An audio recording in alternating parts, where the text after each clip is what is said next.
عليه الصلاة والسلام شد وجودس رحمة للعالمين شد وجودس رحمة للعالمين مسجد شد ہمارے جمیل سید کا نيل ختم المرسلين آخر مقبود فقر أول لا إله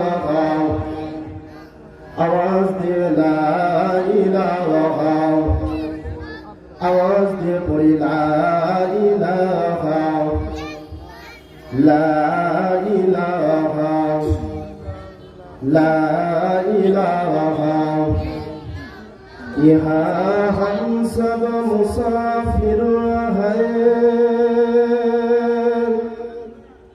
cover तो आखिर ठिकाना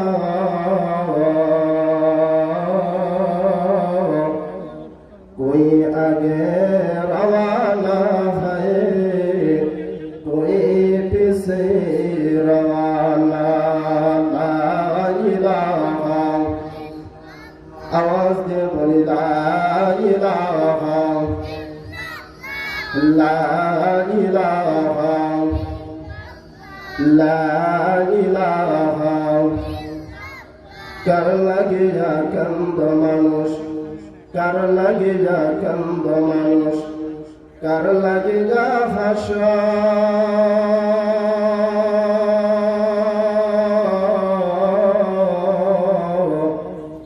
যে তোমার করুণা সিজান তারে ভুলে আছো ওরে মানুষ কার লাগিয়া কান্দ তুমি কার লাগিয়া হাস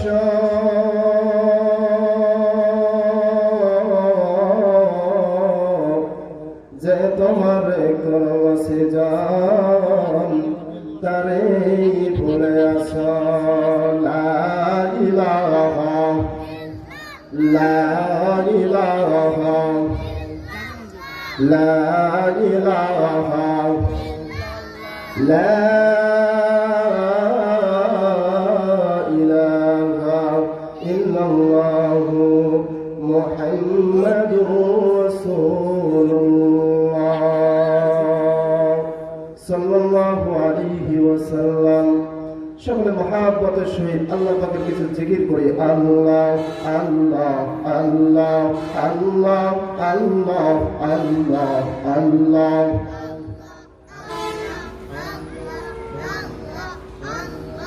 Allah, Allah, Allah, Allah, Allah, Allah, Allah. आवाज दे Allah, Allah, Allah, Allah.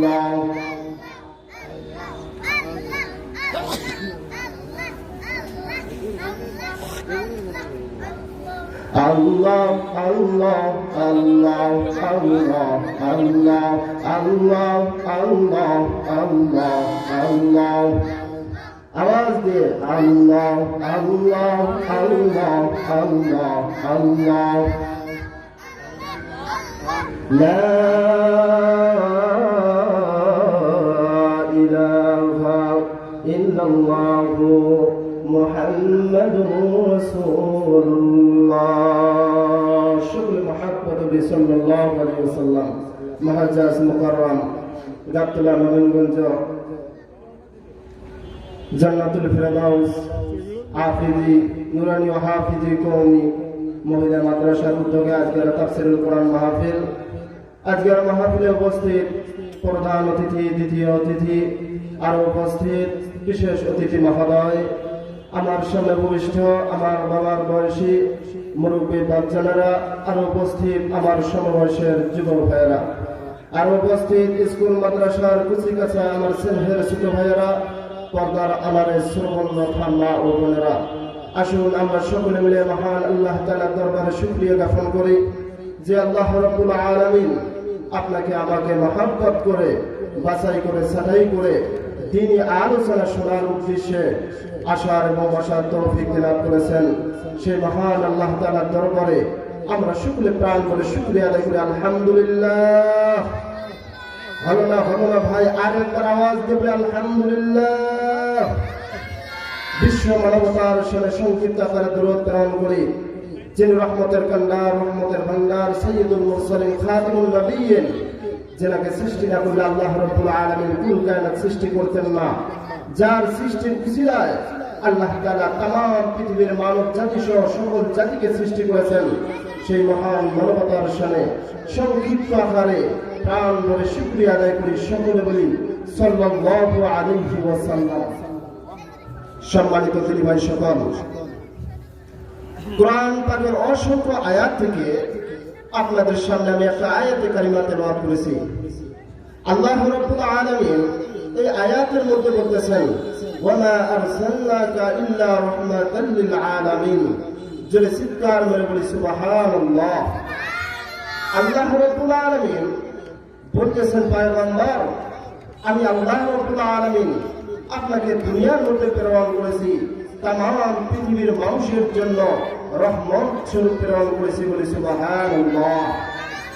সম্মানিত দিনী ভাই সকল, আল্লাহ রাব্বুল আলামিন তার সূরা ফাতিহার মধ্যে শুরুতে বলতেছেন আলহামদুলিল্লাহি রাব্বিল আলামিন। আল্লাহ রাব্বুল আলামিন বলতেছেন সমস্ত প্রশংসা, বিশ্ববাসীর প্রশংসা একমাত্র আল্লাহ তাআলার জন্য। জোরে বলেন সুবহানাল্লাহ। সমস্ত প্রশংসা আল্লাহ তাআলার জন্য। আলহামদুলিল্লাহি রাব্বিল আলামিন। ঠিক আল্লাহ রাব্বুল আলামিন বলতেছেন ওয়ামা আরসালনাকা ইল্লা রাহমাতাল লিল আলামিন। জোরে জোরে চিৎকার মেরে বলেন আল্লাহু আকবার। তো আল্লাহ রাব্বুল আলামিন বুঝাইতে চাচ্ছেন যে পয়গম্বর, আমার ক্ষমতার বাউন্ডারি যতদূর, আমার ক্ষমতা যেমন तमाम পৃথিবীতে চলে, আপনি বিশ্বনবী রহমতে আলম সাল্লাল্লাহু আলাইহি সাল্লামের রহমত तमाम পৃথিবীর জন্য। জোরে জোরে চিৎকার করে বলুন সুবহানাল্লাহ। তো সেই নবীকে আমরা নবী হিসেবে পেয়েছি। তো আপনার আমাদের জন্য সুখের বিষয় না দুঃখের বিষয়? সুখের বিষয় না? আরে এমন নবী পেয়েছি, আল্লাহ স্বয়ং নিজেই বলতেছেন পয়গম্বর, আপনার উসিলায় আমার আরশের অস্তিত্ব, আপনার উসিলায় আমার কলমের অস্তিত্ব, আপনার উসিলায় আমার কুরসির অস্তিত্ব, আপনার উসিলায় तमाम পৃথিবীর অস্তিত্ব, আপনার উসিলায় আকাশ সপ্তম আসমান সহ সমস্ত কিছু এক নম্বর উসিলা হলেন আপনি। আপনার উসিলায় আমি আল্লাহ রাব্বুল আলামিন तमाम পৃথিবীকে সৃষ্টি করেছি। জোরে জোরে বুঝে থাকলে আওয়াজ দিয়ে একটা শুকরিয়া আদায় করেন, সকলে বলেন সুবহানাল্লাহ। তো সেই নবীকে আপনি আমি পেয়েছি, কথা বলে ঠিক কিনা? আসলে নবী পাইছি, কিন্তু নবীকে চিনতে পারি নাই। নবীকে চিনতে পারি নাই। যদি নবীকে চিনতে পারতাম তাহলে আসলে বুঝতাম যে আমরা কোন নবীকে পেয়েছি। কাল কিয়ামতের ময়দানে কোন পয়গম্বর জান্নাতে যাইতে পারবে না যতক্ষণ পর্যন্ত আখিরি নবী মুহাম্মদ রাসূলুল্লাহ সাল্লাল্লাহু আলাইহি সাল্লাম জান্নাতে যাবে না, ততক্ষণ পর্যন্ত আল্লাহ তাআলা কোন নবীকে জান্নাতে যাওয়ার অনুমতি দিবে না। তাহলে কেমন নবী আপনারা বিশ্বনবী আর বলেন, কাল কিয়ামতের ময়দানে যতক্ষণ পর্যন্ত আখিরি নবীর উম্মত জান্নাতে যাবে না, ততক্ষণ পর্যন্ত আল্লাহ তাআলা কোন উম্মতকে জান্নাতে যাওয়ার অনুমতি দিবে না। বলি সুবহানাল্লাহ। তো আপনি আমি সেই নবীর উম্মত। তো আপনার আমার সেই নবীকে চেনার দরকার আছে কি আছে না? কার কার চেনার দরকার নেই? তুই হাত তুলে দেখান। সম্মানিত দিনী ভাই সকল, বুঝতে হবে, বুঝতে হবে। বলছিলাম কার কার চেনার দরকার নেই, আমরা অনেকে হাত তুলে ফেলছি। তার মানে এখনো কি বক্তার সাথে আপনাদের কানেকশন হয়নি? যখন আমরা ব্লুটুথ করতে গেলে কানেকশন লাগে, লাগে কি লাগে না? এক মোবাইল থেকে আরেক মোবাইলে যখন সার্ভিসিং করতে যাই ব্লুটুথের মাধ্যমে কানেক্ট করতে হয়। কানেক্ট করে যখন লাইন পায় তখন ব্লুটুথ যায়, তাছাড়া যায় কি? যায় না। তো আপনারা শ্রোতা বক্তার সাথে আপনাদের এরকম কানেক্ট থাকতে হবে। যদি কিছু নিতে চান তাহলে আপনাকে कानेक्ट থাকতে হবে, ना हमें एक कान से सुनना है और दूसरा कान से बाहर देता है, इसमें कुछ फायदा नहीं, उसमें फायदा है जो सुनता है और दिल में समझता है और उस पर अमल करता है, इसमें बहुत फायदा है। কথা বলেন ঠিক কিনা? দিলের কান দিয়ে শুনলাম আর এক কান দিয়ে বাহির করে দিলাম, এর মধ্যে কোনো ফায়দা নেই। কিন্তু এক কান দিয়ে শুনলাম, কথাটা দিলের মধ্যে বুঝলাম, গেঁথে নিলাম, তাহলে যে আমল করলাম এর মধ্যেই ফায়দা আছে। কথা বলেন ঠিক কিনা? তো আমরা সকলেই মনোযোগ সহকারে শুনবো তো ইনশাআল্লাহ। সম্মানিত দিনী ভাই সকল, আল্লাহ রাব্বুল আলামিন পয়গম্বর মুহাম্মদ রাসূলুল্লাহ সাল্লাল্লাহু আলাইহি সাল্লামকে तमाम পৃথিবীর জন্য রহমত স্বরূপ প্রেরণ করেছেন। কি স্বরূপ প্রেরণ করেছেন? রহমত স্বরূপ প্রেরণ করেছেন। বিশ্বনবী সাল্লাল্লাহু আলাইহি সাল্লামের মিশন একটাই ছিল, জাহান্নামী মানুষগুলোকে কিভাবে জান্নাতি বলা যায়, পথ ভোলা মানুষকে কিভাবে পথের রাস্তায় উঠিয়ে দেওয়া যায়, পথ হারা মানুষগুলোকে কিভাবে পথ চিনিয়ে দেওয়া যায়। শুধু আমাদের নবীর এই মিশন ছিল না, तमाम পৃথিবীর মধ্যে আল্লাহ তাআলা যত পয়গম্বরকে প্রেরণ করেছেন, সমস্ত পয়গম্বরদের একই মিশন ছিল জাহান্নামী মানুষগুলোকে জান্নাতি বানানোর জন্য, পথ ভোলা মানুষকে পথের দিশারি করার জন্য সমস্ত পয়গম্বর করেছেন। এটা নবীওয়ালাদের কাজ, আপনার আমার নবীও করেছেন। কিন্তু এই কাজ করতে গিয়ে বিশ্বনবী সাল্লাল্লাহু আলাইহি সাল্লাম অন্যের কাছে গালি শুনতে হয়েছে, অন্যের কাছে নির্যাতিত হইতেছে, অন্যের কাছে নিজের শরীর থেকে রক্ত ঝরাইতে হয়েছে। হয়েছে কি হয়েছে না? সম্মানিত দিনী ভাই সকল, আজকে দিনী কাজ করতে গেলে আপনাকেও বাধা সহ্য করতে হইতেই পারে। তো এই বাধাকে উপেক্ষা করে আমরা কেউ মানব না, দিনের কাজ আমরা করেই যাব। এতে যত বাধা বিপত্তি আসুক আমরা সব বাধা বিপত্তি এড়িয়ে যাবো ইনশাআল্লাহ। কথা বলেন ঠিক কিনা? আশুকুল্লা যত জল যত বাধা সাইকান রাসূলের পথে মোরা চলব, আশুকুল্লা যত জল যত বাধা সাইকান রাসূলের পথে মোরা চলব, এ জীবন বাজি রেখে দিনের নিশান মোরা বাহুলার জমিনে উড়াবো। কথা বলেন ঠিক কিনা? মোরা কামানের মুখোমুখি দাঁড়িয়ে, মোরা পুলিশের মুখোমুখি দাঁড়িয়ে আল্লাহু আকবার বলবো, আশুকুল্লাহ যত জর যত বাধা সাইকান রাসূলের পথে মোরা চলবো, দিনের নিশান মোরা বাংলার জমিনে উড়াবো। কথা বলেন ঠিক কিনা? তো বিশ্বনবী সাল্লাল্লাহু আলাইহি সাল্লামের মিশন ছিল এই জাহান্নামী মানুষগুলোকে কিভাবে জান্নাতি বানা যায়, পথ ভোলা মানুষগুলোকে কিভাবে পথ দেখানো যায়। বিশ্বনবী সাল্লাল্লাহু আলাইহি সাল্লাম এই কাজের জন্য এসেছিলেন। আর ছিলেন কি? ছিলেন না? আপনার আমার নবীর কোনো অপরাধ ছিল না? ছিল কি? আপনার নবীকে আপনি কি গালি দিয়েছে? না। অন্যের সম্পর্কে কি হরণ করছে? না। বিশ্বনবী সাল্লাল্লাহু আলাইহি সাল্লামের কোনো দোষ ছিল না। আপনার আমার নবী বিশ্বনবীর একটাই দোষ ছিল, সেটা কি ছিল? আল্লাহ রাব্বুল আলামিন বলতেছেন, وما نقموا منهم إلا أن يؤمنوا بالله العزيز الحميد الذي له ملك السماوات والأرض وهو على كل شيء شهيد। আল্লাহর নবী বিশ্বনবী রাহমাতুল আলামিন সাল্লাল্লাহু আলাইহি ওয়াসাল্লাম দয়ার নবী, মায়ার নবীর কোনো দোষ ছিল না, কোনো অপরাধ ছিল না। বিশ্বনবী সাল্লাল্লাহু আলাইহি সাল্লামের একটাই শুধু অপরাধ ছিল। আল্লাহর নবী বিশ্বনবী রাহমাতুল আলামিন সাল্লাল্লাহু আলাইহি ওয়াসাল্লাম ওই বিশ্বনবী সাল্লাল্লাহু আলাইহি ওয়াসাল্লামের চাচা আবু জাহেল জাহান্নামে যাবে, বিশ্বনবী সহ্য করতে পারতেন না। উকবা সাহেবা জাহান্নামের মধ্যে যাবে, বিশ্বনবী সাল্লাল্লাহু আলাইহি ওয়াসাল্লাম সহ্য করতে পারতেন না। দয়ার নবী, মায়ার নবী বুকের মধ্যে ব্যথা নিয়ে 24টা ঘন্টা মেহনত করতেন ওই জাহান্নামী মানুষগুলোকে কিভাবে জান্নাতে ঢুকিয়ে দেওয়া যায়। জোরে জোরে চিৎকার মেরে বলুন সুবহানাল্লাহ।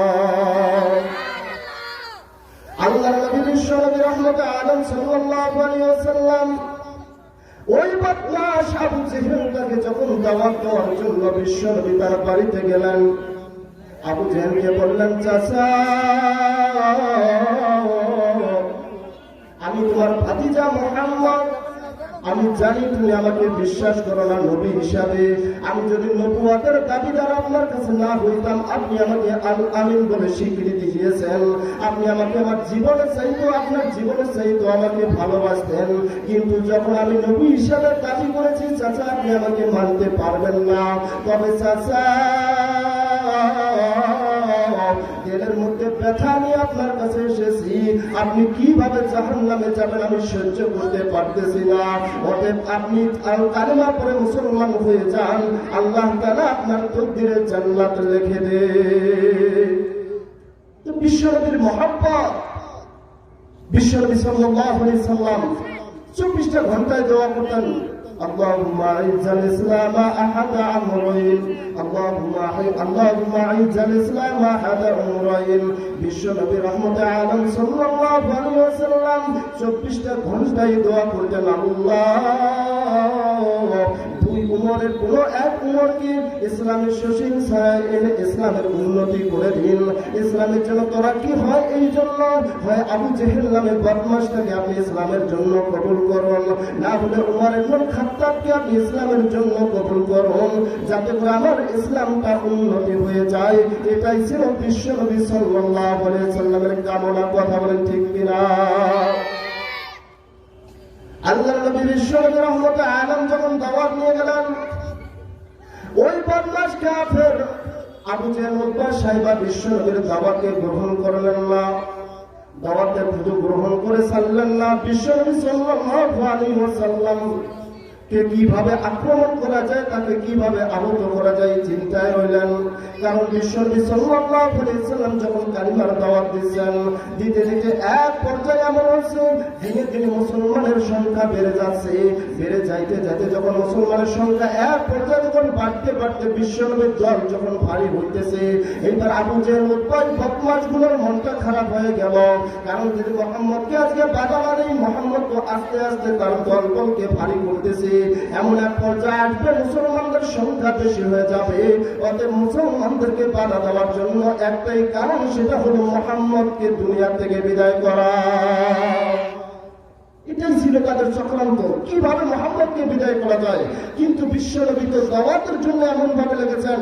আমরা যারা আয়েশা সিদ্দিকা রাদিয়াল্লাহু তাআলা আনহা বলেন, আপনার আমার নবী দয়ার নবী কিভাবে দাওয়াত দিয়েছিলেন। তিনি মাজার মধ্যে গামছা বেঁধেছিলেন, যেমন আমাদের কৃষক ভাইয়েরা যখন কাজের মধ্যে যায় মাথার মধ্যে গামছা বেঁধে মাঠে নামে, তো বিশ্বনবী সাল্লাল্লাহু আলাইহি সাল্লামও মাথার মধ্যে গামছা লেগে দাওয়াতের মধ্যে নেমে গিয়েছিলেন। মানুষের ধারে ধারে কাছে কাছে গিয়ে দাওয়াত দিয়েছিলেন, যাতে করে পথ ভোলা মানুষগুলো পথের দিশারি হয়, জাহান্নামী মানুষগুলো যেন জান্নাতে যায়। এটাই ছিল বিশ্বনবী সাল্লাল্লাহু আলাইহি সাল্লামের কামনা। কথা বলেন ঠিক কিনা?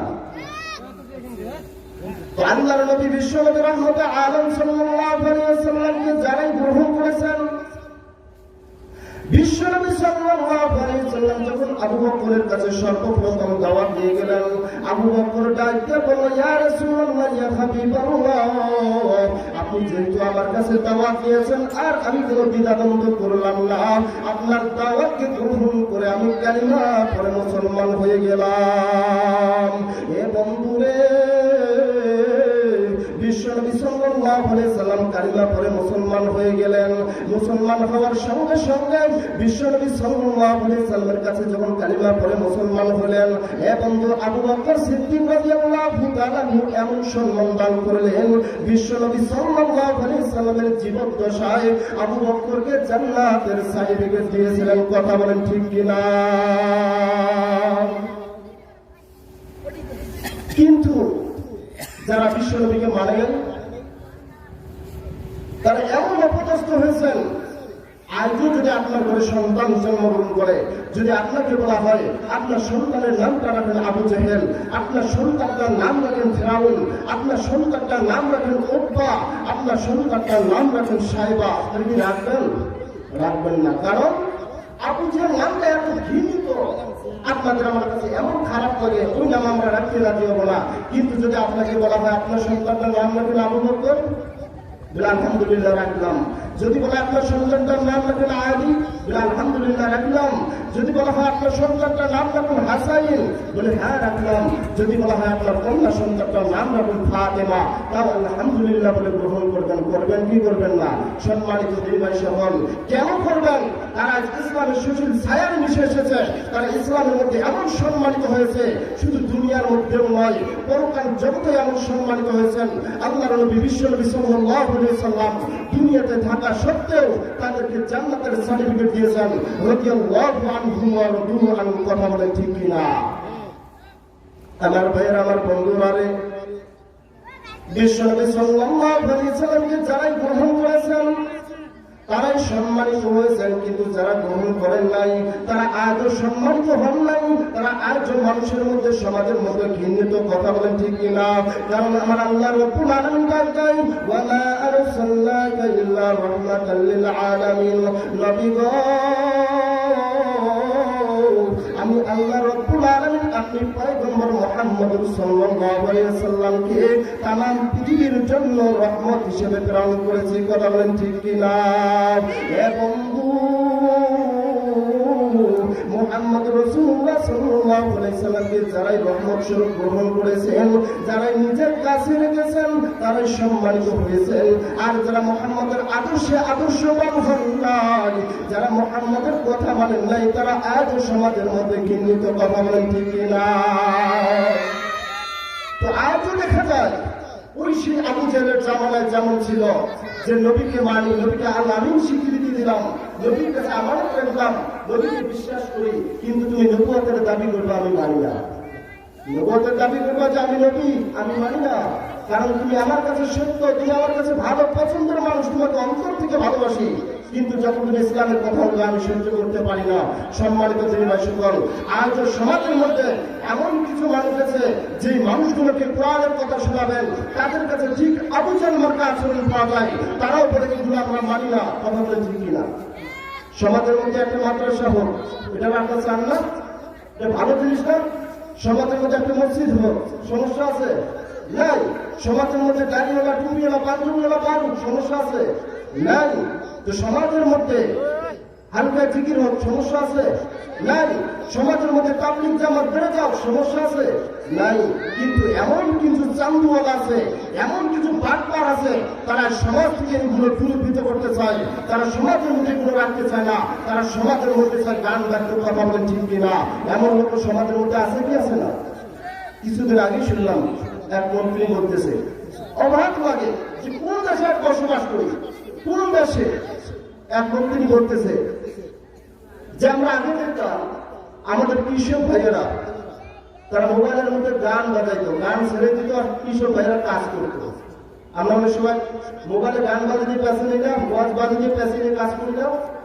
তো এক মন্ত্রী বলতেছে যে আগে দেখতাম কৃষক মানুষরা তারা মোবাইলে গান ছেড়ে দিয়ে মাঠের মধ্যে কাজ করতো, তো এখন দেখি তারা গান বাজায় না, তারা ওয়াজ ছেড়ে দেয়। কি ছেড়ে দেয়? ওয়াজ। মোবাইলের মধ্যে ওয়াজ ছেড়ে দিয়ে তারা কি করে? মাঠের কাজ করে। তো মন্ত্রী বলতেছে এই পরিবর্তনটা কিভাবে আসলো? আলহামদুলিল্লাহ, ভালো না? কথা তো ভালো লাগে, কারণ এতদিন মানুষ গান শুনছে, এখন ওয়াজ শুনে, ভালো কথা না? তো বলতেছে এই পরিবর্তনটা কিভাবে আসলো? কিন্তু এটাকে দমন করার দরকার। কি বলে? এটাকে দমন করা দরকার। এই পরিবর্তনটা কিভাবে আসলো? এটাকে দমন করা দরকার। সম্মানিত দিনভাই সকল, গান শোনা মানুষগুলো আজকে যে ওয়াজ শুনতেছে, অশ্লীল হায়ার পানার মধ্যে যে মানুষগুলো আজকে লিপ্ত হতো, সেই মানুষগুলো আজকে ওয়াজের প্যান্ডেলে আসতেছে। এটা আমাদের বাংলাদেশের গর্ব কি গর্ব না? কথা বলেন।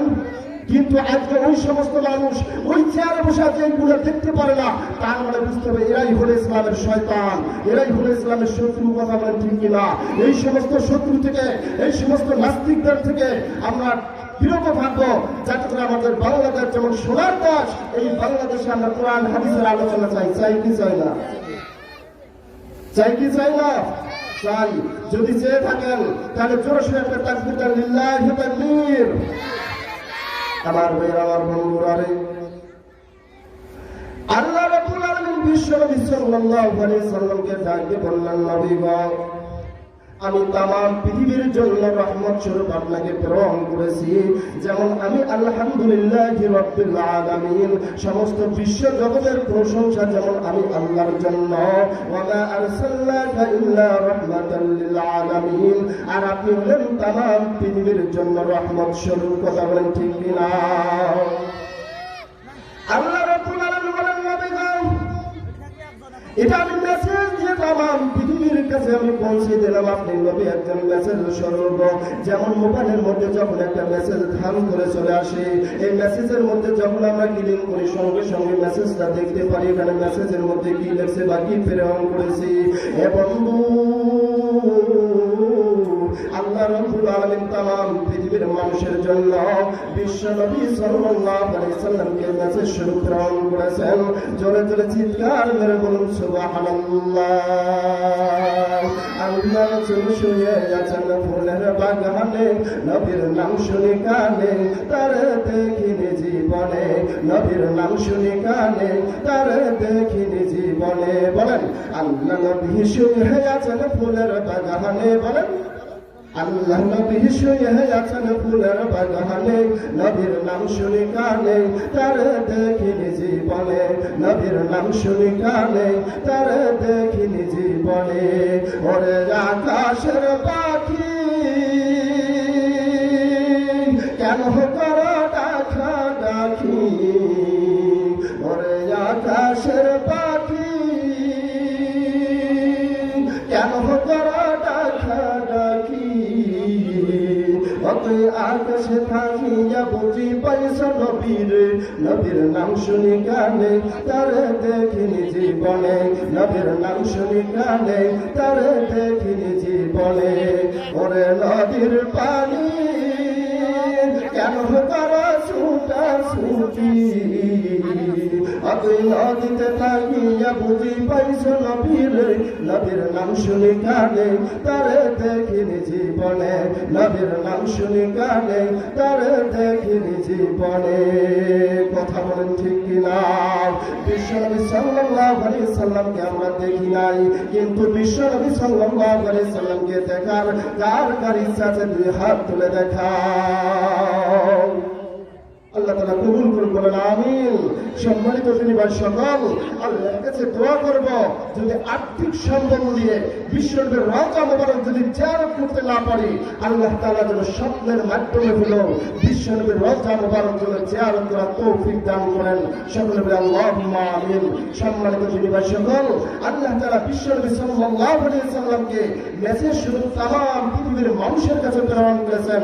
যারা মেসেজ হিসেবে বিশ্বনবীকে গ্রহণ করবে, বিশ্বনবী সাল্লাল্লাহু আলাইহি সাল্লামের আদর্শে আদর্শবান হবে, বিশ্বনবী সাল্লাল্লাহু আলাইহি সাল্লামের সুন্নাত অনুযায়ী নিজের জীবনকে বাস্তবায়ন করবে, নিজের জীবনকে সিটিং ফিটিং করবে, তারা ইহকালে নাজাত পাবে, তারা পরকালেও নাজাত পাবে। এটা কি আমার কথা না?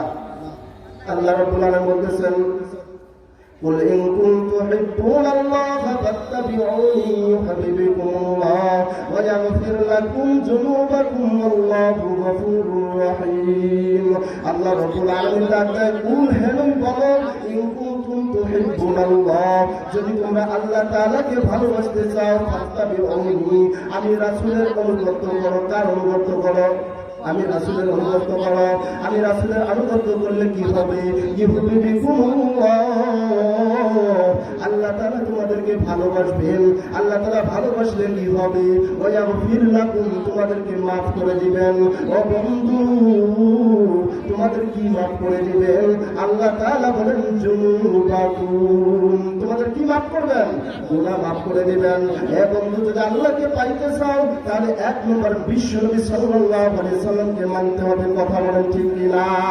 তো আল্লাহ রাব্বুল আলামিন বলতেছেন, বান্দা, তামাম পৃথিবীর মুসলমানদের কাছে আমি বিশ্বনবী মুহাম্মদ রাসূলুল্লাহ সাল্লাল্লাহু আলাইহি ওয়াসাল্লামকে মেসেজ স্বরূপ প্রেরণ করেছি। যারা মেসেজ হিসেবে বিশ্বনবীকে গ্রহণ করবে তারা দুনিয়াতেও সফলতা অর্জন করবে এবং পরকাল জগতেও তারা সফলতা অর্জন করবে। কথা বলেন ঠিক কিনা? এবং বিশ্বনবী সাল্লাল্লাহু আলাইহি সাল্লামকে যে মেসেজ হিসেবে গ্রহণ করেছিলেন, যেমন হযরত আবু বকর রাদিয়াল্লাহু তাআলা আনহু যখন মায়ের নবী যখন ইসলামের দাওয়াত দিয়েছিলেন, দাওয়াত পৌঁছানোর সঙ্গে সঙ্গে ইসলামকে গ্রহণ করেছিলেন কি করেছিলেন না? ইসলাম গ্রহণ করেছিলেন। সর্বপ্রথম পুরুষদের মধ্যে কি ইসলাম গ্রহণ করেছিলেন? কে? সর্বপ্রথম পুরুষদের মধ্যে কে ইসলাম গ্রহণ করেছিলেন?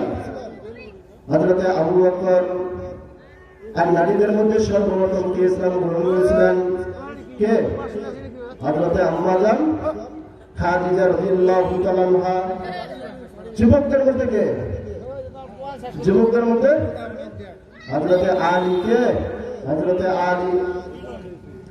বিশ্বনবী সাল্লাল্লাহু আলাইহি ওয়াসাল্লাম সর্বপ্রথম যে দাওয়াতটা দিয়েছিলেন, সর্বপ্রথম দাওয়াত হলো হযরত আবু বকর। দাওয়াত পাইছে পরিষ্কার নাই। বিশ্বনবীকে ডাক দিয়েছেন, ইয়া রাসূলুল্লাহ, ইয়া হাবিবাল্লাহ, আপনি এত তোমাদের দাওয়াত দিয়েছেন, এক আল্লাহর দাওয়াত দিয়েছেন, লাখ মানুষ যত মূর্তির পূজা করলাম, করে দেখলাম কিছু নাই, কিছু পাইলাম না। এক আল্লাহর পরিচয় পেয়েছি, এক আল্লাহর পরিচয় পেয়ে আপনি যখন দাওয়াত দিয়েছেন, আর আমি দেরি করতে চাই না, আমি ওই কালিমা পড়ে মুসলমান হইতে চাই। কি বলতেছে হযরত আবু বকর? সেই আবু বকর, হযরত আবু বকর প্রথম ইসলাম গ্রহণ করলেন। বলতে বলতে 1 1 2 2 3 3 4 4 5 6 7 8 9 10 এইভাবে মুসলমান হইতে হইতে এক পর্যায়ে মুসলমানের সংখ্যা হলো 39 জন। কতজন? 39 জন। কতজন? কথা বলতে হবে তো। কতজন? 39 জন। যখন মুসলমানের সংখ্যা হয়ে গেল 39 জন, এইবার আবু বকর বিশ্বনবী সাল্লাল্লাহু আলাইহি সাল্লামকে ডাক দিয়ে বলতেছেন, ইয়া রাসূলুল্লাহ, ইয়া হাবিবাল্লাহ, আর কতদিন বা গোপনে গোপনে আমরা ইসলামকে প্রচার করব।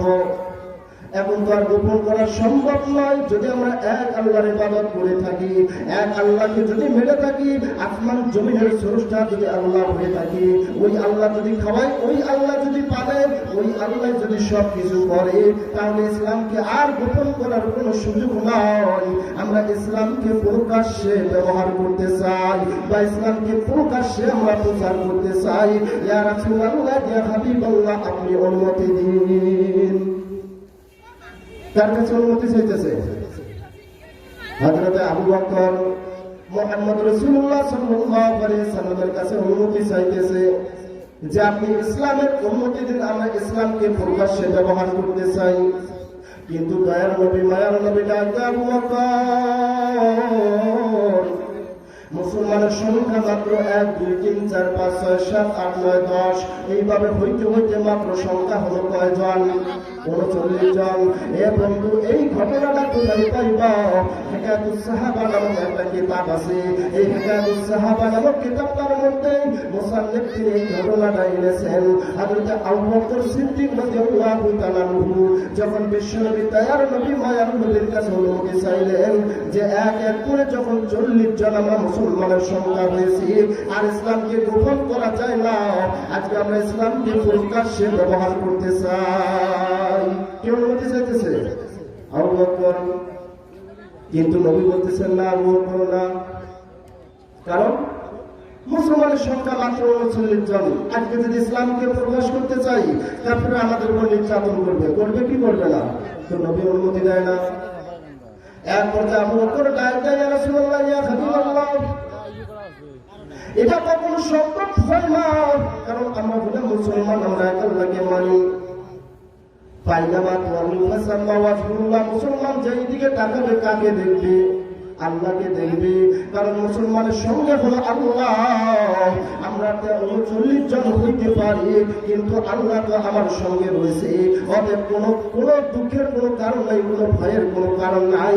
ইসলামকে আমরা আবু বকরের প্রিয়ের কারণে দয়ার নবী, মায়ার নবী, বিশ্বনবী সাল্লাল্লাহু আলাইহি ওয়াসাল্লাম হযরত আবু বকরকে অনুমতি দেয়। আবু বকর জোরাজুরি আছে, ইয়া রাসূলুল্লাহ, ইয়া হাবিবাল্লাহ, মুসলমান হয়ে যদি প্রকাশ্যে ইসলামের দাওয়াত দিতে না পাই, তো কেমন মুসলমান হইলাম? যে আল্লাহ আসমান জমিন সৃষ্টি করলো, যে আল্লাহ খাওয়ায় পারে, সব কিছু করে, ওই আল্লাহর গুণগান গাইব, ওই কথাই বলবো, এখানে সমস্যা কি? এখানে সমস্যা কি? সম্মানিত দিনী ভাই সকল, ওই জামায় যে সমস্যা ছিল আজও পর্যন্ত এই সমস্যা আছে কি আছে না? ওয়াজ মাহফিলের ব্যবস্থা করা হয়, ওয়াজ মাহফিলে কি কোনো গান বাদ্য করা হয়? অন্যের কি গীবত দেওয়া হয়? অন্যের শিকার দেওয়া হয়? অন্যকে কি গালি দেওয়া হয়? না, কোরআন এবং হাদিস থেকে আলোচনা করা হয়। কোরআন এবং হাদিসের যখন সহিহ কথাগুলো বলতে হয়, এমন বাংলাদেশের কিছু চামচা রয়েছে, তাদের গায়ে গায়ে কথাগুলো লাগে। এই কারণে চামচাগুলো আজকে দেখা যায় বাংলাদেশের মধ্যে হাজারো উলামায়ে কেরামের ওয়াজ মাহফিলের মধ্যে বাধা, ওয়াজ মাহফিল বন্ধ করে দেয় কি দেয় কিনা? আল্লাহ তাআলা এদেরকে হেদায়েত নসিব করুন। জোর বলেন আমিন। সম্মানিত দিনী ভাই সকল, হযরত আবু বকর যখন পিরাপিরে গেছে, ইয়া রাসূলুল্লাহ, ইয়া হাবিবাল্লাহ, আপনি অনুমতি দেন, আমি কি করে ইসলামকে প্রকাশ্যে দাওয়াত দিতে চাই। দয়ার নবী, মায়ার নবী এক পর্যায়ে আবু বকরকে অনুমতি দিলেন, আবু বকর যাও, ইসলামের প্রকাশ্যে দাওয়াত দাও, এখন থেকে আমরা প্রকাশ্যে ইসলামকে ব্যবহার করতে চাই, ইসলাম আর লুকিয়ে হবে না, এখন প্রকাশ্যে আমরা ইসলামের দাওয়াত দেব। জোরে জোরে চিৎকার করে বলুন সুবহানাল্লাহ, আর একবার আওয়াজ দিয়ে বলুন সুবহানাল্লাহ। আমার ভাইয়ের, আমার বন্ধুরা রে, হযরত আবু বকর সিদ্দিক রাদিয়াল্লাহু তাআলা আনহু অনুমতি পাওয়ার সঙ্গে সঙ্গে আর কোনো দেরি করলেন না। হযরত আবু বকর সঙ্গে সঙ্গে দৌড়ে বাইতুল্লাহর উপরে চলে গেলেন। এইবার আবু বকর বাইতুল্লাহর মধ্যে দাঁড়িয়ে যখন কালিমার দাওয়াত দিচ্ছেন, কালিমার আওয়াজ দিয়ে যখন মানুষগুলোকে একত্রভাবে আল্লাহর দাওয়াত দিচ্ছেন, তখন এই কাফের ইহুদি খ্রিস্টান নাস্তারদের কাছে যখন এই খবর পৌঁছে গেল যে আবু বকর বাইতুল্লাহর মধ্যে তেরে কালিমার দাওয়াত দিচ্ছে, একত্রবাদের দাওয়াত দিচ্ছে, মুহাম্মাদের কালিমা পড়তেছে, আবু বকরকে কিভাবে ঠেকানো যায়? বন্ধু, মক্কার সমস্ত কাফেররা এক পর্যায়ে উত্তীর্ণ হয়ে গেল। আবু বকরকে কিভাবে ঠেকানো যায়, আবু বকরকে কিভাবে ঠেকানো যায়? সমস্ত লোক যখন একত্রিত হয়ে হযরত আবু বকরের উপর হামলা করলো। বন্ধুরে, কেমন হামলা করেছিল আপনারা কি জানতে চান? এমন হামলা করেছিল, কাফের ইহুদি খ্রিস্টানদের হাতে যার যার হাতে যা ছিল সব দিয়ে সজোরে আবু বকরের উপর যখন হামলা করা হলো, এক পর্যায়ে আবু ক্ষত বিক্ষত হয়ে গেল। আবু বকরের চেহারা দিয়ে রক্ত টপ করে পড়তে লাগলো। আবু বকরের কোটটা ফেটে গেল। আবু বকরের শরীরটা পুরোটা জখম হয়ে গেল। আবু বকরের সেজদায় আবু বকর বাইতুল্লাহ শরীফের মধ্যে যখন বেহুশ হয়ে গেল, এই খবর যখন মক্কা শরীফের মধ্যে ছড়িয়ে গেল যে আবু বকর ইসলামের দাওয়াত দেওয়ার কারণে আবু বকরের উপর হামলা হয়েছে, এই হামলার কারণে আবু বকর বেহুশ হয়েছে, আর আবু বকরের হুঁশ নাই, কে কোথায় আছে দেখবা আবু বকরকে দেখার জন্য আসা। যখন এই খবর মক্কার মধ্যে চলে গেল, তো আবু বকরের মা উম্মে জামিল ইসলাম গ্রহণ করেন নাই। এখনো তিনি মুশরিকাই ছিলেন, কিন্তু ছেলে তো মহব্বত আছে, কথা বলে ঠিক কিনা? যতই ছেলে অবাধ্য সন্তান হোক, যতই খারাপ হোক, কিন্তু তার স্থান কোথায়? মায়ের বুকে, ঠিক না? যতই গালি হোক, সন্তান অপরাধ করে, মা বাবা তেজপুত করে সন্তানকে বাহির করে দেয়, সন্তান বাড়ি থেকে চলে যায়, বাবা যতটা কাতর হয় না, কিন্তু মায়ের কতটা কাতর হয় কি হয় না? যখন সন্তান বাড়ি থেকে চলে যায়, আপনার আমার মা বাবার শীতের পাশে বসে বাবার কাছে ঘ্যান ঘ্যান করে আর বলে, স্বামী গো, তুমি আমার সন্তানটাকে বাড়ি থেকে তাড়িয়ে দিলা, না জানি সন্তানটা কোথায় গেল, আজকে সারা রাত খাইছে কি খাইছে না, কোথায় আছে, কি অবস্থা আছে, আমি তো সহ্য করতে পারতেছি না। স্বামী গো, আপনি আপনার সন্তানকে মাফ করে দেন, সন্তানটাকে আমার বুকের মধ্যে ফিরিয়ে দেন। এমন মা, দরদি মা আছে কি আছে না? কথা বলেন। কারণ মা আপনাকে আমাকে 10 মাস 10 দিন গর্ভধারণ করেছেন, 2 থেকে 2.5 মাস পর্যন্ত মা দুধ পালন করেছেন, আপনাকে দুধ খাওয়াইছিলেন, কারণ মায়ের অন্তরের মধ্যে ব্যথা আছে কি আছে না? কিন্তু আজকে আমরা যুবক ভাই যখন একটু টাকা পয়সা কামাই করতে পারি, তখন মায়ের কথা ভুলে যায় কি যায় না? আসলে ওই ব্যক্তি মায়ের মায়া বুঝবে, ওই ব্যক্তি বাবার মায়া বুঝবে, যার মা দুনিয়ায় নাই, যার বাবা দুনিয়ায় নাই, সে বোঝে। কথা বলেন ঠিক কিনা?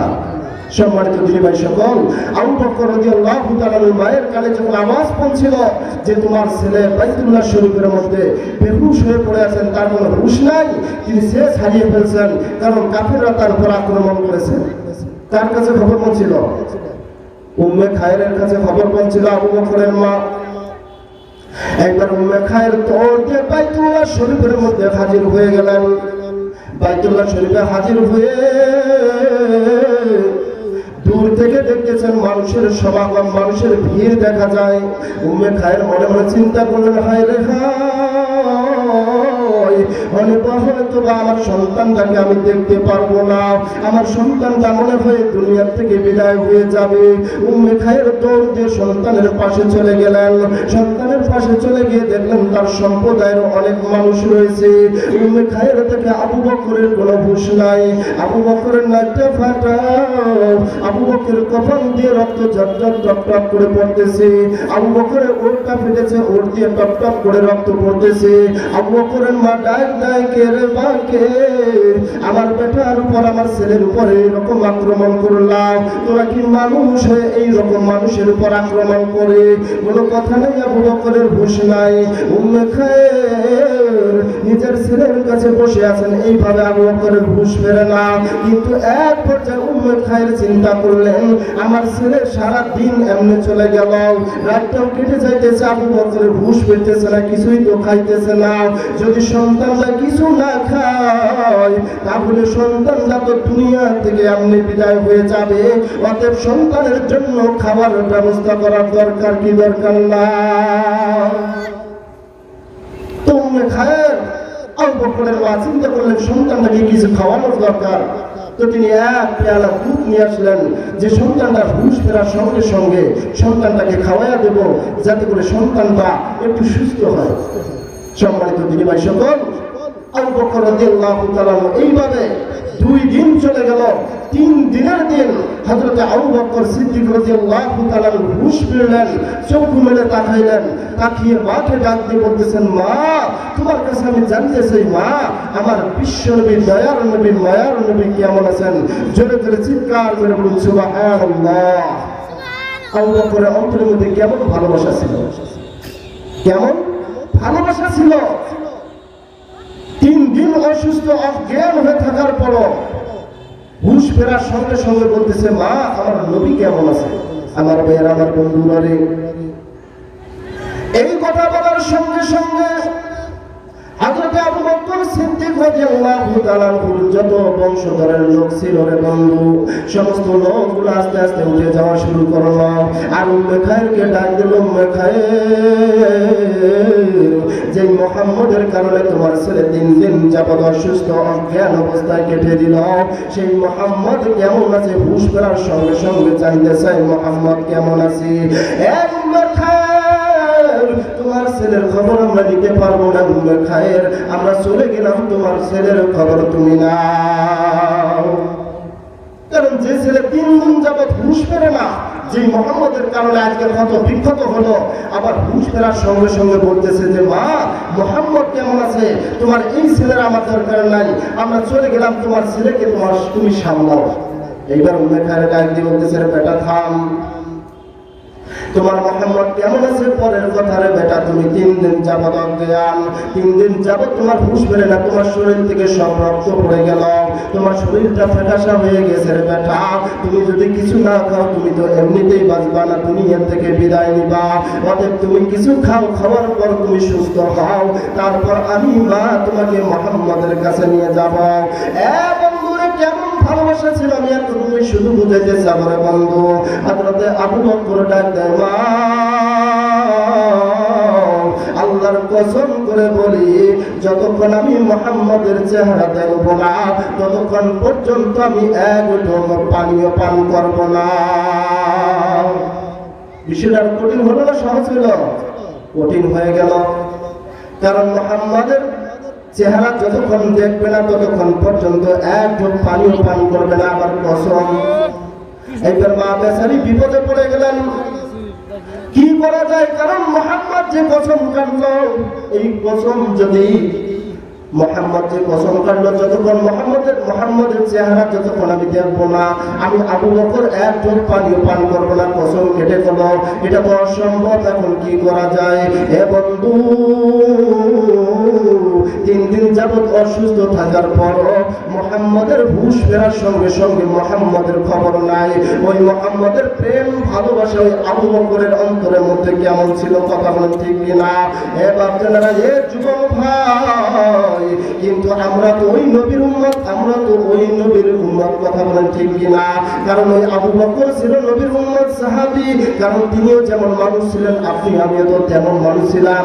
শুধু পার্থক্য ছিল এতটুকু, তারা মুহাম্মদ রাসূলুল্লাহ সাল্লাল্লাহু আলাইহি সাল্লামকে সচক্ষে দেখেছেন, কিন্তু আমরা দেখি নাই। এতটুকু শুধু পার্থক্য। আপনার আমার অন্তরের মধ্যে কেমন মুহাম্মদের ভালোবাসা। এ যুবক ভাই, আবু বকরের কেমন ভালোবাসা ছিল রে, কেমন ভালোবাসা। দয়ার নবী, মায়ার নবী একদিন হযরত আবু বকরের কানে কানে ফিসফিস করে আওয়াজ দিয়ে বললেন, আবু বকর, মক্কার অবস্থা ভালো না রে আবু বকর। 13 বছর দাওয়াত দিলাম, কোনো তো পরিবর্তন পাইলাম না। আবু বকর, মক্কায় থেকে ইসলাম ছড়ানো সম্ভব না। মক্কা ছেড়ে মদিনায় হিজরত করা লাগতে পারে। এ আবু বকর, তবে জেনে নাও এই সফর সঙ্গে কিন্তু তুমি হইতে পারো। কাকে বলতেছে? আবু বকরকে বলতেছে। মক্কা ছেড়ে মদিনায় যাইতে লাগতে পারে, কিন্তু এই সফর সঙ্গে তুমি হইবা। এ বন্ধু, কিন্তু দিনও বলে নেই কোন দিন যাব, কিন্তু তারিখও বলে নেই কোন তারিখে যাব, কিন্তু মাসও বলে নেই যে আমরা কোন মাসে যাব। কথা বলে ঠিক কিনা? শুধু আবু বকরকে বলল, আবু বকর, মক্কার অবস্থা ভালো না, মক্কা ইসলাম ছড়াবে না। মক্কা ছেড়ে মদিনায় হিজরত করা লাগতে পারে, কিন্তু মদিনায় যে হিজরত করে যাব, কোন দিন যাব, কোন তারিখ যাব, এটা বললো না। শুধু এতটুকুই বললো। আমার ভাইয়ের, আমার বন্ধুরা রে, বিশ্বনবীর সাহাবী হযরত আবু বকর যখন এই কথাটা শুনল যে দয়ার নবী, মায়ার নবী মক্কা ছেড়ে মদিনার মধ্যে হিজরতে যাবে, কিন্তু কোন দিন যাবে কথাটা বলল না। দয়ার নবীর সাহাবী আবু বকর বাড়িতে গিয়ে বিবিকে 1 নম্বরে বললেন, বিবি, দয়ার নবী বলেছে মক্কা ছেড়ে মদিনার মধ্যে হিজরতে যাবে, কিন্তু কোন দিন যাবে এই দিনটা আমাকে বলে নাই, কোন সময় যাবে কিন্তু এই সময়টা বলে নাই রে বিবি। অনুমতি তোমার কাছে অগ্রিম চাইলাম, যেই দিন দয়ার নবী, মায়ার নবী আসবে, আমি নবীর সঙ্গে হিজরতে যাব। বিবির কাছে অগ্রিম অনুমতি নিল। ছেলে মেয়েদেরকে ডাক দিলেন, দিয়ে ছেলে মেয়েদের কাছে অনুমতি নিলেন। নিয়ে আবু বকর রাত্রি হলে ছেলে মেয়ে সকলে ঘুমায়, নিজের বিবিও ঘুমায়, আবু বকর রাত্রে ঘুমান না। বন্ধু, কেমন ভালোবাসা ছিল হযরতে আবু বকর রাদিয়াল্লাহু তাআলা আনহু। রাত্রি হয়ে যায়, বিছানার মধ্যে পিঠ লাগান না, রাত্রি হয়ে যায়, দরজার মধ্যে আসে পিঠখানা ঠেকে দেন, পিঠখানা ঠেকে দিয়ে দাঁড়িয়ে দাঁড়িয়ে ওখানে ঘুমান। কারণ যদি আমি ঘুমিয়ে যাই আর দয়াল নবী যদি আমার দরজার মধ্যে আসে, আমাকে ডাক দেয় আবু বকর, কারণ আমি ঘুমান্ত ব্যক্তি শুনবো না, হয়তোবা 2-3টা ডাক দিতে পারে। এই 2-3টা ডাক দেওয়ার কারণে বিশ্বনবী, দয়াল নবী, মায়ার নবীর কষ্ট হবে। আমি আবু বকর এই কষ্ট সহ্য করতে পারি না।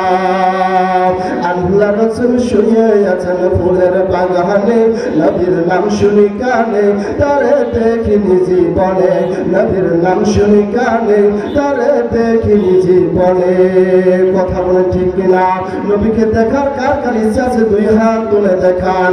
আল্লাহ তাআলা কবুল করুক। সকলে বলে আল্লাহুম্মা আমিন। মনে বড় আশা ছিল যাব মদিনা, মনে বড় আশা ছিল যাব মদিনা।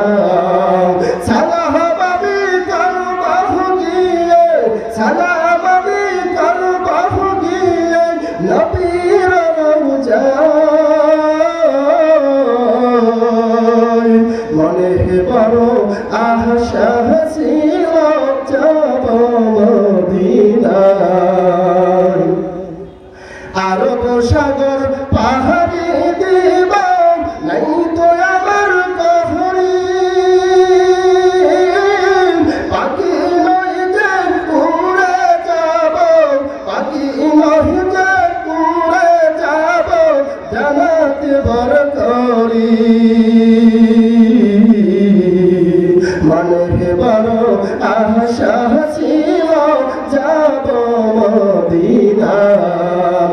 মদিনা যাইতে পারলাম না, মদিনা দেখিতে পারলাম না। আমাদের মদিনায় যাওয়ার কার ইচ্ছা আছে? আর একবার দুইটা হাত তুলে দেখাও। আল্লাহ, আমরা গরিব অভাবগ্রস্ত মানুষ, আল্লাহর টাকা নেই, সম্ভব নাই আপনার বিশ্বনবীর রওজা মুবারক জিয়ারত করার মতো। আল্লাহ স্বপ্নের যুগে হলো আমাদেরকে বিশ্বনবীর রওজা মুবারক জিয়ারত করার তৌফিক দাও। সকলে বলি আল্লাহুম্মা আমিন। হাত নামান। আমার ভাইয়েরা, আমার বন্ধুরা রে, হযরত আবু বকর সিদ্দিক রাদিয়াল্লাহু তাআলা আনহু অগ্রিম তার বিবির কাছে অনুমতি নিলেন, বিবি বিশ্বনবীর কাছে আমার হিজরতে যাইতে পারি।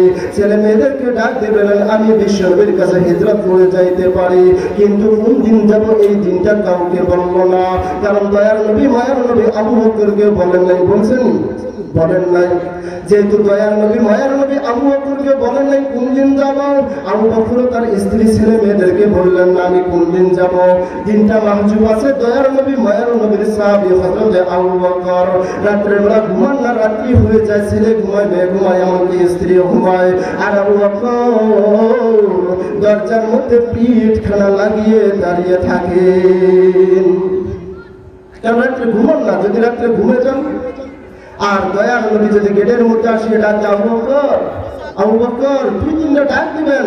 আমি ঘুমের মধ্যে অসচেতন, কারণ ঘুম মানে মানুষ মৃত্যু, ঘুম মানে মৃত্যু, ঘুমকে অর্ধ মৃত্যু বলা হয় না।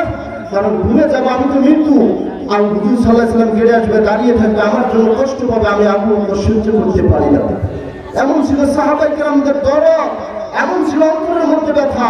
যদি আজকে আপনার আমার অন্তরের মধ্যে এরকম ব্যথা লাগতো, আজকে দয়ার নবী মায়ার নবীকে বাংলার জমিনে কোনো মুসলমানের সন্তান নাই, কোনো নাস্তিক মুরতাদ যদি আমার নবীর ইজ্জত নিয়ে টানাটানি করে, নবীর ইজ্জতকে যদি তারা হরণ করতে চায়, নবীকে যদি যারো সন্তান হিসেবে গালি দেয়, নবীকে যদি তারা নারী নবী হিসেবে গালি দেয়, আজ মুসলমান হিসেবে যদি আমরা জন্ম নিয়ে থাকি, ওই দরদ ওই মায়া যদি আপনার আমার অন্তরের মধ্যে থাকতো, এই নাস্তিক মুরতাদকে আমরা বাংলার জমিনে ঠাই দিতাম না। কথা বলেন ঠিক কিনা?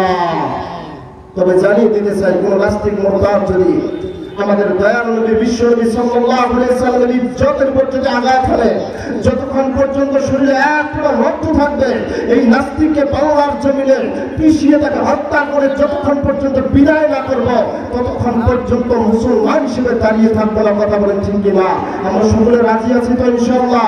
নবীর বিরুদ্ধে যে কথা বলবে জায়গায় এটা, যে কথা বলবে জায়গায় এটা, কোনো কথা নাই। নবীর ইজ্জতের উপর আঘাত হানবে জায়গায় এটা। এটাই আমাদের সাহাবায়ে কেরামদের নমুনা ছিল। জীবনের চাইতে নবীকে ভালোবাসছে, বাঁচছে কি বাঁচছে না? দয়ার নবী মায়ার নবীর সাহাবী হযরত আবু বকর রাতের বেলা ঘুমান না, দরজার সঙ্গে পিঠ লেগে দাঁড়িয়ে থাকেন, কারণ নবী জানি কখন আসে। বন্ধু, এইভাবে দীর্ঘদিন চলে গেল, যাইতে যাইতে হঠাৎ করে একদিন বিশ্বনবী দয়ার নবী মায়ার নবী মক্কার মধ্যে ছড়িয়ে গেল। সমস্ত কাফির নেতারা একত্রিত হয়ে গেল, সমস্ত দল মত নির্বিশেষে এক হয়ে গেল। আজকে মুহাম্মদ রাসূলুল্লাহ সাল্লাল্লাহু আলাইহি সাল্লামকে দুনিয়া থেকে বিদায় করা হবে। এই আওয়াজটা হযরত জিবরাইল আলাইহিস সালাম নবীর কানের মধ্যে পৌঁছে দিলেন। কারণ যা ষড়যন্ত্র করত কে খবর পৌঁছে দিত? আল্লাহর মাধ্যমে জিবরাইল আলাইহিস সালাম খবর, আল্লাহ তাআলা জিবরাইল আলাইহিস সালামের মাধ্যমে খবরটা পৌঁছে দিত। বিশ্বনবীর কানের মধ্যে যখন আওয়াজ পৌঁছে গেল, আজকে আপনাকে মক্কার মধ্যে অ্যাটাক করে ফেলবে, আজকে আপনাকে দুনিয়া থেকে বিদায় করে ফেলবে। এইবারে দয়াল নবী মক্কা ছেড়ে আস্তে আস্তে হযরত আবু বকরের ঘরের কাছে গেলেন। ঘরের কাছে গিয়ে ফিস ফিস করে আওয়াজ দিলেন, আবু বকর, আস্তে করে আওয়াজ দিলেন, আবু বকর। আওয়াজ দেওয়ার সঙ্গে সঙ্গে আবু বকর দরজাখানা খুলে দিলেন। দেওয়ার সঙ্গে সঙ্গে নবী থমকে দাঁড়িয়ে গেল। হ্যাঁ, এটা কেমন কথা আবু বকর? আমি তো জোরে আওয়াজ দিলাম না, কারণ তুমি ঘুমন্ত ব্যক্তি। আস্তে করে আওয়াজ দিলাম, এত আওয়াজের মধ্যে তুমি দরজাটা কেমন করে খুলে দিলা? এইবার আবু বকর লাগলেন, নবী গো, আমি কেমন খুলে দিলাম, কেমন করে খুলে দিলেন, আপনি কি জানতে চান?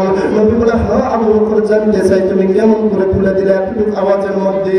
আবু বকর লাগলেন, নবী গো, আপনি যেদিন বলেছেন আপনি হিজরতে যাবেন, সেই দিন পর্যন্ত আমি বিছানায় পিঠ লাগাই না। দয়ার নবী মায়ার নবী বলে, আবু বকর, এই তো শত্রু প্রস্তুতি নিয়েছেন, আমার উপর আক্রমণ করবেন, আমাকে হত্যা করে ফেলবেন। আবু বকর আর দেরি করা যায় না, চলো আমরা হিজরত করি। তবে আবু বকর যাও, তুমি তোমার ভিতর থেকে তোমার বিবির কাছে অনুমতি নিয়ে আসো, তোমার ছেলে মেয়েদেরকে বলে আসো, আমরা এখন হিজরতে চলে যাব। আবু বকর আমার বিবির কাছে অনুমতি নেওয়া লাগবে না, আমার ছেলেদের কাছে অনুমতি নেওয়া লাগবে না, চলেন আমরা এখন হিজরতে বাইর হইতে পারি। তো নবীটা একজন সাহাবী, তুমি হিজরতে যাও, তোমার বিবির কাছে অনুমতি নিবে না, ছেলের কাছে অনুমতি নিবে না? দয়ার নবী মায়ার নবী বলতেছেন, দয়ার নবী মায়ার নবীর সাহাবীরা কি বলতেছেন, ইয়া রাসূলুল্লাহ, ইয়া হাবিবাল্লাহ, আমার অনুমতির কোনো প্রয়োজন নাই, কারণ আমি সেই দিন অনুমতি নিয়েছি যেই দিন আপনি বলেছেন আজকে আমার হিজরত করে যাওয়া লাগতে পারে কোনো একদিন।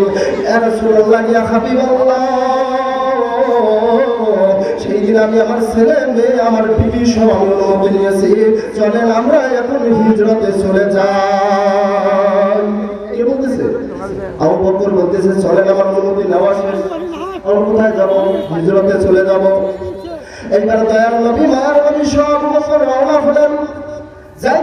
যাইতেছেন কিছু দূর যাওয়ার পর দেখা যায় আবু বকর একবার ডানে দৌড়ান, আরেকবার বামে দৌড়ান, আরেকবার সামনে দৌড়ান, আরেকবার পিছনে দৌড়ান। নবী যেবার আবু বকরকে থমকে দাঁড়ালেন, আবু বকর দাঁড়াও। আবু বকর দাঁড়ালেন, নবী এবার প্রশ্ন করতেছেন, আবু বকর তুমি একবার ডানে দৌড়াও, আরেকবার বামে দৌড়াও, আরেকবার সামনে দৌড়াও, আরেকবার পিছনে দৌড়াও, কারণ কি? কারণ তুমি হলে একা একটা মানুষ, যদি ডানে বামে সামনে পিছনে দৌড়াতে থাকো, দৌড়াতে দৌড়াতে তুমি তো হয়রান হয়ে যাবে আবু বকর, হয়রান হলে সফর করা সম্ভব নয়, অতএব তুমি এক জায়গায় দাঁড়িয়ে আমার ডান পাশে চলতে থাকো। হযরত আবু বকর লাগলেন, আমি কেন ডানে দৌড়ে বামে দৌড়ে সামনে দৌড়ে পিছনে দৌড়ে আপনি কি জানতে চান? নবী বলে, আবু বকর হ্যাঁ, আমি এটাই তো জানার জন্য তোমার কাছে প্রশ্ন করলাম। আবু বকর লাগলেন, নবী আমি যখন আপনার ডান দিকে চাই আমার মনে বড় ভয় হয়, কারণ মক্কার মধ্যে আপনার সবাই শত্রু, আমি ডান দিকে থাকি হয়তো বা বাম দিক থেকে কেউ আপনার উপর আক্রমণ করবে, এই জন্য আমি আবু বকর সহ্য করতে পারি না, আমি আবু বকর দৌড় দিয়ে আপনার বাম দিকে চলে যাই। আবার যখন বাম দিকে চলে যায় আমার মনে মনে ভয় হয়, কে জানে আপনাকে পিছন দিক থেকে আক্রমণ করে ফেলে, এই জন্য আমি আবু বকর দৌড় দিয়ে আবার আপনার পিছনে চলে যাই। যখন পিছনে যাই মনে বড় ভয় হয়, কে জানি আপনাকে সামন দিক থেকে আক্রমণ করবে। ইয়া রাসূলুল্লাহ, ইয়া হাবিবাল্লাহ, আমি একা একটা মানুষ, আপনার দায়িত্ব নিতে কিভাবে সম্ভব? আপনাকে ইবাদত করার জন্য আমি আবু বকর আপনার চতুর্দিকে দৌড়াই। এটাই ছিল সাহাবীদের শান। নিজের জীবনকে বাঁচিয়ে রেখে একাই বিশ্বনবীর চারদিকে ঘুরতেছেন, যাতে করে কোন শত্রু বিশ্বনবীর উপর আক্রমণ করতে না পারেন। এই জন্য নবী দৌড়ায়। কথা বলেন ঠিক কিনা? আমার ভাইয়ের, আমার বন্ধুরা রে, বিশ্বনবী দয়ার নবী মায়ার নবী লাগে, আবু বকর তোমার দৌড়ানো লাগবে না, কারণ আমার সঙ্গে আছে আমার আল্লাহ। মুমিনের সাথে কে থাকে? আল্লাহ থাকে। কারণ ফাইনামা তুওয়াল্লু ফাসাম্মা ওয়াজহুল্লাহ, মুমিন যদি ডানে তাকায় দেখবে মুমিন আল্লাহকে, মুমিন যদি বামে তাকায় কাকে দেখবে? আল্লাহকে দেখবে। মুমিন যদি সামনে তাকায় কাকে দেখবে? আল্লাহকে দেখবে। মুমিন যদি পিছনে তাকায় কাকে দেখবে? আল্লাহকে দেখবে। মুমিন যদি উপরে তাকায় কাকে দেখবে? মুসলমান আল্লাহকে দেখবে। যদি মুসলমানের আকীদা বিশ্বাস এমনই থাকতো তাহলে বাংলার জমিনে কোনো চোর খুঁজে পাওয়া যাইতো না। কথা কি ঠিক?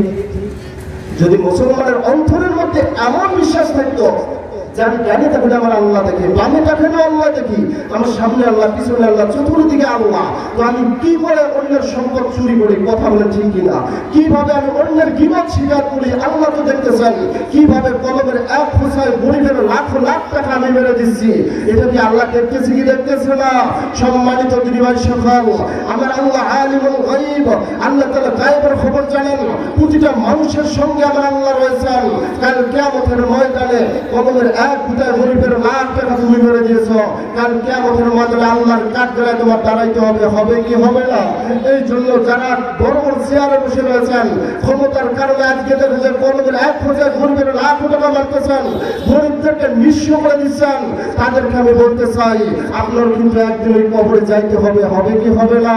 যতই বাহাদুরি দেখান, আজকের অন্যের সম্পদ খেয়ে নিজে বড় গাড়ি চলেন, অন্যের গরিব মানুষ খাইতে পারে না, নিজে ভালো ভালো খাইতেছেন, গরিব মানুষ ভালো পোশাক পরতে পারে না, নিজে ভালো পোশাক পরতেছেন, কিন্তু গরিবের টাকা মেরে করতেছেন। মনে রাখবেন, কাল কিয়ামতের ময়দানে গরিবের সম্পদ না দিয়ে এক পা আপনি সামনে আগাইতে পারবেন না। কথা বলেন ঠিক কিনা?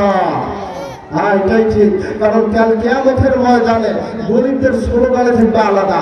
আজকে দুনিয়া দেখা যায় ক্ষমতাবান যারা সম্পদওয়ালা তাদের ক্ষমতা বেশি থাকে, ঠিক না? কাল কিয়ামতের ময়দানে গরিবদের ক্ষমতা থাকবে বেশি, কারণ গরিবদের কিয়ামতের ময়দানে এমন স্লোগান দিবে যে আল্লাহ তাআলার কাছে তারা বলবে, মালা আতাল্লাহু মালান, যে আল্লাহ তাআলা আমাদের কাছে মালই দেন নাই, ধন সম্পদ কিছু দেন নাই, কিসের আবার হিসাব, কিসের আবার নিকাশ?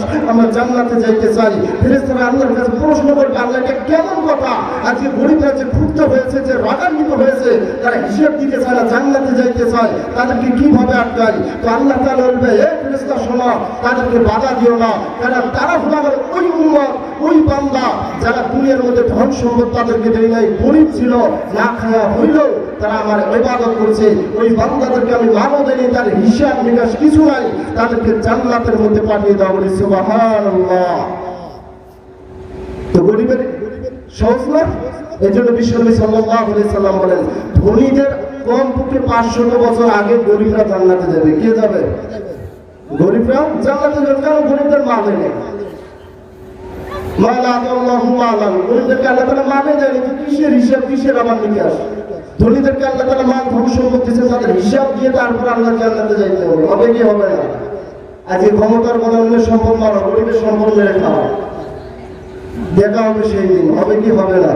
সেদিন হয়তো গরিবদের মুখে হাসি, ধনীরা যারা অন্যের সম্পদ মেরে গেছে, গরিবের হক মেরে গেছে, সেই দিন আপনারা এগিয়ে যাবেন। যাবে কি যাবে না? এই জন্য সকলকে বলে, অন্যের সম্পদকে হরণ করবেন না, অন্যের হককে মেরে খাবেন না, যার যার হক তার কাছে পৌঁছে দেন, প্রাপ্যদের হক প্রাপ্যদের কাছে পৌঁছে দেন। আমরা দেব তো ইনশাআল্লাহ। আল্লাহ তাআলা সকলকে আমল করার তৌফিক দান করুন। বললাম আল্লাহুম্মা আমিন। আমার ভাইয়ের, আমার বন্ধুরা, স্মরণ আছে তো হযরত আবু বকর, দয়ার নবী, মায়ার নবী, বিশ্ব নবীর সাহাবী হযরত আবু বকর, নবী যে একবার ডানে যায়, একবার বামে যায়, একবার সামনে যায়, একবার পিছনে যায়, চতুর্দিকে দৌড়ায়। দয়ার নবী, মায়ার নবী ডাক দিয়ে বলে, আবু বকর, এইভাবে সম্ভব নয়, কারণ তুমি একা একটা মানুষ। যদি চতুর্দিকে এইভাবে দৌড়াতে থাকো, তুমি তো ক্লান্ত হয়ে যাবা, আর যদি তুমি ক্লান্ত হয়ে যাও তাহলে তুমি তো সফর করতে পারবা না। অতএব অসম্ভব, তুমি আমার ডান দিকে চলো, আমার সঙ্গে আল্লাহ রয়েছে, কোনো সমস্যা নাই। এবার আবু বকর দয়ার নবী, মায়ার নবীর ডান পাশে চলতেছেন। চলতে চলতে বিশ্ব নবীকে যখন ওই গর্তের দিকে নিয়ে গেলেন, গুহার দিকে নিয়ে গেলেন, এইবার গুহার কাছাকাছি গিয়ে দয়ার নবী, মায়ার নবীর সাহাবী হযরত আবু বকর ডাকে, ইয়া রাসূলুল্লাহ, ইয়া হাবিবাল্লাহ, আপনি একটু উপরে থাকুন, আমি গর্তের নিচে নেমে দেখি গর্তের কি অবস্থা, গর্ত ভালো আছে কি আছে না। দয়ার নবীকে কোথায় রাখলেন? গর্তের উপরে রাখলেন। এটাই ছিল সাহাবায়ে কেরামদের শান। কারণ নিজের জীবনকে দিবেন, গর্তের মধ্যে বিপদ আপদ থাকতে পারে কি পারে না, এই জন্য নবীকে আলাদা রাখলেন। নবী, আপনি সেফে থাকেন, আমি আগে সব সমস্যার সমাধান করি, যখন সমস্যার সমাধান হবে তারপর আমি আপনাকে পানি নিয়ে যাব। এবার হযরত আবু বকর গর্ত ঘুরে চতুর্দিকে দেখলেন সবকিছু পরিষ্কার, গর্তের মধ্যে দেখলেন অনেক ছিদ্র রয়েছে, চতুর্দিকে ছিদ্র। হযরত আবু বকর গায়ের মধ্যে একটা রুমাল ছিল, রুমালটা ছিঁড়ে ছিঁড়ে চতুর্দিকের গর্তগুলো সব বন্ধ করলেন। করার পর একটা গর্ত শুধু বাকি রয়েছে। এইবার আবু বকর বিশ্বনবীর কাছে এসে বলতেছেন, ইয়া রাসূলুল্লাহ, ইয়া হাবিবাল্লাহ, গর্ত পরিষ্কার আছে, চলেন আমরা গর্তের মধ্যে চলে যাই। কারণ যদি গর্তের মধ্যে না ঢুকে যায়, ওই কাফেররা তো আপনার নিশানা পেয়ে এখানে চলে আসবে, আসলে আপনার প্রতি আক্রমণ করবে, আপনাকে শহীদ করে ফেলবে। আপনি চলেন। এইবার মায়ার নবী হযরত আবু বকর সহ যখন গর্তের মধ্যে চলে গেলেন, এইবার আবু বকর চিন্তা করলেন নবী আমার অনেক ক্লান্ত, নবীর আরামের দরকার আছে। এবার আবু বকর এমন এক জায়গার মধ্যে বসলেন, এক পা দিয়ে গর্তখানা বন্ধ করলেন, আর ডান রানের উপর বিশ্বনবীর মাথা রেখে বিশ্বনবীকে আরামের ব্যবস্থা করে দিলেন। জোরে জোরে চিৎকার করে বলি সুবহানাল্লাহ। আবু বকর বাম পা দিয়ে গর্তের মধ্যে, কারণ সব গর্ত বন্ধ, একটা বন্ধ করার আর কিছু নেই, ব্যবস্থা নেই, তো পা দিয়ে বিশ্বনবীকে ডান রানের উপর আরাম করার জন্য দিলেন। দয়ার নবী মায়ার নবী ঘুমে গেল। এবার আবু বকর ওই পা দিয়ে যখন রয়েছেন, ওই গর্তের মধ্যে কোনো এক আশিক পা ছিল, এক আশিক আর সাপ ছিল। কারণ বিশ্বনবী সাল্লাল্লাহু আলাইহি সাল্লামের আশিক শুধু মানুষ নয়, বিশ্বনবী সাল্লাল্লাহু আলাইহি সাল্লামের আশিক ছিল বনের হরিণ, বিশ্বনবী সাল্লাল্লাহু আলাইহি সাল্লামের আশিক ছিল পশু পাখি, বিশ্বনবী সাল্লাল্লাহু আলাইহি সাল্লামের আশিক ছিল গাছ গাছরা। কথা বলেন ঠিক কিনা? বিশ্বনবী যখন রাস্তা দিয়ে যেতেন, হরিণগুলো বিশ্বনবীকে সালাম দিত। বিশ্বনবী সাল্লাল্লাহু আলাইহি সাল্লাম যখন মাঠের মধ্যে হাঁটতেন, আসমানের মেঘগুলো বিশ্বনবীকে ছায়া দিত। বিশ্বনবী সাল্লাল্লাহু আলাইহি সাল্লাম যখন রাস্তায় হাঁটতেন, দুই পাশের গাছগুলো বিশ্বনবী সাল্লাল্লাহু আলাইহি সাল্লামকে সালাম দিত। দিত কি দিত না? ওই গর্তের মধ্যে এমন একটা সাপ থাকতো, যেই সাপগুলো ঈসা সম্প্রদায়ের কোন এক পাদ্রীর কাছে শুনেছিল যে এই গর্তের মধ্যে এমন একটা দিন আসবে যেদিন মুহাম্মদ রাসূলুল্লাহ আসবে। তো সাপ বেচারা মনে মনে চিন্তা করছিল, এই গর্তের মধ্যে যেহেতু মুহাম্মদ রাসূলুল্লাহ আসবে, এই গর্তের মধ্যেই আমি থাকি, একদিন না একদিন মুহাম্মদের চেহারাটা আমি দেখবো। জোরে জোরে চিৎকার করে বলুন সুবহানাল্লাহ। আমার ভাইরা, আমার বন্ধুরা রে, এইবার দয়ার নবী বিশ্বনবী আবু বকর রাদিয়াল্লাহু তাআলা রানের পর মাথা রেখে যখন ঘুমাইতেছেন, বাচ্চারা রে, আবু বকর এই পা দিয়ে যখন গর্তখানা বন্ধ করে নিয়েছেন, আর বিশ্বনবী সাল্লাল্লাহু আলাইহি সাল্লামের চেহারা মোবারক দেখতেছেন, হঠাৎ করে সাপ বেচারা বিশ্বনবীর সাক্ষাতের জন্য যখন গর্তের মধ্যে আসবেন, এসে দেখেন চতুর্দিকে গর্তগুলো বন্ধ, শুধু চতুর্দিকে ঘুরতেছেন, কোনো দিক দিয়ে ঘোরার কোনো সুযোগ নাই। একদিক দিয়ে দেখতেছেন একটু নরম একটা ছিদ্র পাওয়া যায়, কিন্তু ছিদ্রটার মধ্যে দেখলেন একটু নরম নরম দেখা যায়, কারণ ওই জায়গাটার মধ্যে হযরত আবু বকরের পা রয়েছে। এইবার সাপ বেচারা চিন্তা করলো, হায় রে হায়, দীর্ঘদিন যাবত এখানে অবস্থান করলাম, বিশ্বনবীর সাথে সাক্ষাৎ করব, আজকে যদি বিশ্বনবীর সাথে আমার সাক্ষাৎ না হয়, আমার জীবনটা তো ব্যর্থ হয়ে যাবে, আমি কি করব? একবার বিশ্বনবী দয়ার নবীর দেখা করার জন্য সাপটা ঢোকার চেষ্টা করতেছেন। সাপ বেচারা নরম জায়গা পায়, এইবার সাপটা যখন ঢোকার শুরু করে কিন্তু পথ পায় না। এক পর্যায়ে যখন সবল মারা শুরু করলেন, সবল মারতে মারতে যখন 2-3 বার সবল মারলেন, দংশন করলেন, এইদিকে আবু বকরের চেহারার মধ্যে বিষ হয়ে গেল, তামাম শরীরটা তার ফ্যাকাশা হয়ে গেল, রক্ত শূন্য হয়ে গেল, বিষে জড়িত হয়ে গেল। আল্লাহর পয়গম্বর বিশ্বনবীর সাহাবী